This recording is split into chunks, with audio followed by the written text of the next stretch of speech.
Lalə müəllimə, Məcnunun atası eşidir ki, oğluna Leylinin atası xətər yetirmək istəyir. El arasında belə şayələr gəzir, gəlib ona məlumat verirlər və oğlunu gedir səhrada tapır. Necə tapır və oğluna nələri deyir? Orada əsas məqamlar var, müəllimlər, çox həssas məqamlar var orada. Bəli, buyurun. Göz yaşının izinə deyir, gedir onu axtarır. Sonra qaranlıq çökür, deyir.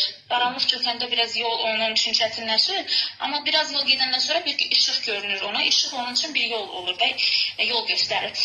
Düşünür ki, orada hər hansı bir ərəb qəbiləsidir, o da ətrafında toplaşan. Buna sonra bir pərvanə kimi o da tərəf gedir. Sonradan görür ki, bu qəbilə deyil, o deyil, bu Məcnunun başından ucalan ahdır deyə ətrafa işıq saçır. Və gəlir onun yanına, görür ki, Məcnun nə... Ay müəllimlər, nə yolla gedib də onsuz miqyas sual yazan müəllim bu əsəri bu qədər dərinliyindən oxumur, siz bu qədər dərin oxumursunuz. Yəni hansı yolla gedib də? Qanlı göz yaşı yolu, bu Məcnunun qanlı göz yaşlarının izi də ola bilər, özünün izi necə olsun orada? Belə düşündüm, Məcnunun ola bilər. Bəli, ehtiyac yoxdur o hissəyə, Lalə müəllimə. Məcnunun atası oğluna nə deyir orada? Nə təklif edir? Həssas məqamlardır, bəli. Mən qara sənin atanam deyə də, sən mənim gecəmi işıqlandıran bir dürsən, mən də sənin atanam.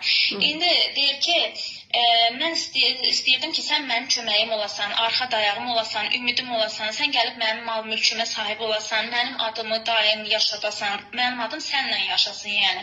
Yəni, uşaq vaxtı, yəni bundan bilirik ki, bunun artıq üstündən illər keçib. Uşaq olanda, deyir, səhralara düşəndə, artıq Məcnun, müəllimə, artıq Məcnun kamillik yaşına çatmışdı.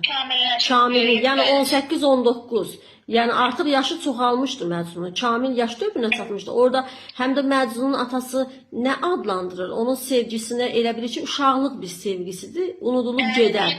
Həmin vaxtı mən üzürlüydüm deyir, səhralara düşəndə. Çünki həmin vaxtı cavan olanda eşq olmaq, eşqə düşmək hünər sayılır. Çünki insana ağla dolmağa rəhbərdir da bir eşq. Amma indi sən deyir, aqil insan olmuşsan da, tamam kamallı olmuşsan. Ona görə deyir, heç sənə yaraşar belə hərəkətlər. Ona görə deyir, ağıllı ol, vəhşilərlə birlik eləmə, insanlarla dirilik daha xoşdur da deyir. Buna da deyirsən, quşlarla, vəhşilərlə oturub durursan. Ona görə deyir, belimin bükülməsindən görməlisən ki, mən artıq qəbrə tərəf gedirəm də, yolum qəbrə tərəfdir.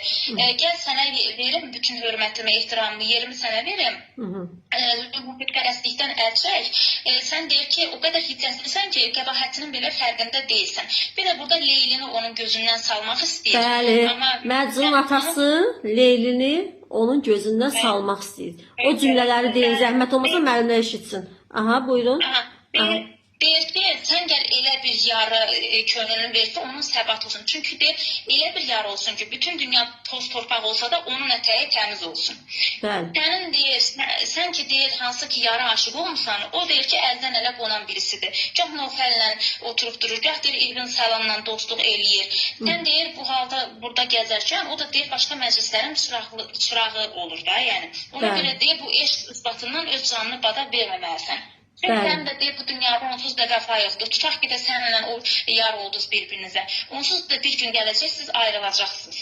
Sən Allahın yadına salsan, Allaha deməli, dua ilə Allahla yaxınlaş. Çünki bil ki, sənin onsuz da son qayıdacağın, gedəcəyin yer odur. İlahi məhəbbət. İlahi məhəbbət.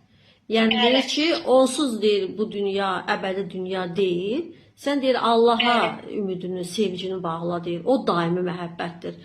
Və atası. Deyir, onsuz da ki, bu ruhun, indi deyir, Leyliyə təslim elədiyin ruhun sonda zaten Allahındır. Bəli. Allahındır. Allaha da ustad adlandırır. Deyir ki, ustad, muldu hər kəsin öz əməlinə görə verir. Ona görə sən bu dünyaya gəl.